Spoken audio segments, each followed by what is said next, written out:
Hi, Gregory Giagnocavo. Wanted to talk to you a little bit about explaining what my post was about, and that is about cram down. Now, cram down provisions, what they do is that it's related to capital call. Now, when you look in your documentation, you're not going to find something that says cram down, because that's kind of the quick and dirty way to refer to it. It'll be under something called like capital call provisions or something like that, which gives the managers of the LLC, or it gives the board, or it gives whoever's running managing the operation, the powers that be. Maybe it's the partners that take a vote, depending on how your documents are set up. But there'll be a call for extra capital. The company needs extra money, and instead of borrowing it, they're going to go back to the original investors. They're going to go to the partners, and they're going to say, look, I know you invested $100,000 and you have 10% of the company, but now we need another $100,000 to maintain your 10%. And you're like, what up? That's not fair. And like, well, we all took a vote on it. We're all putting in $100,000 so we each can maintain our 10% interest. And you have 6 days to put the money up, or 12 days, or whatever.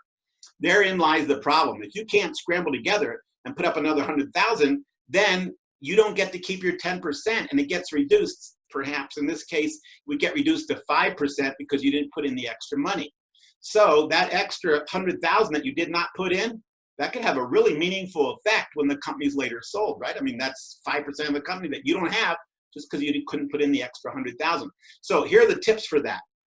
You don't want to get crammed down. You don't want to go from 10% to 5% in short order because you couldn't come up with some money or a certain amount of money. So I wrote some tips in the posting there, and that is that you want to make sure you have sufficient time to respond. In fact, the board of directors or the voting block or whoever's doing the voting should give you advance notice of the vote, advance notice that they're seeking money.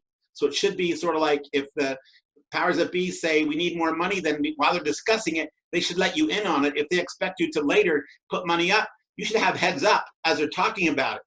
Could be that you might even have some advice to give them where they wouldn't have to hit you up for all the money. Anyways, you want to be able to have a heads up. Then you want to have 30 days to come up with some money. I mean, unless it's a dire emergency, in that case, they should have let you know ahead of time. There's no reason they need the money in 6 days. There should be a way to give you 30 days at least. And then you should try to negotiate some other provisions, such as if I don't have all the money, if I only have $62,000, the missing 38, can I get that as a loan from the company? The company should say, okay, we'll find the money elsewhere, and we're going to lend you the money as long as you put up 50% of it, let's say, or 2/3 of it. And can you have extra time to pay that extra part off if you put up at least 50% of your money?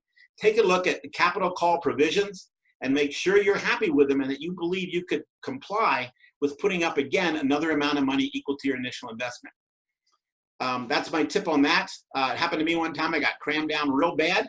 I got surprised real quickly, and I couldn't scramble fast enough, and I got kicked in the teeth.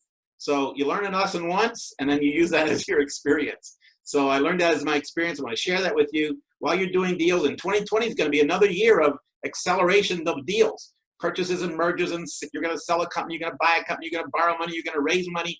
All these transactions typically have a lot of documentation, and buried in there somewhere might be a capital call provision. If it's not called that, that's why you got to read the fine print. Doesn't always have the names that you and I refer to them as. We're going to say, does it have a cram down provision? You're not going to find a paragraph called cram down.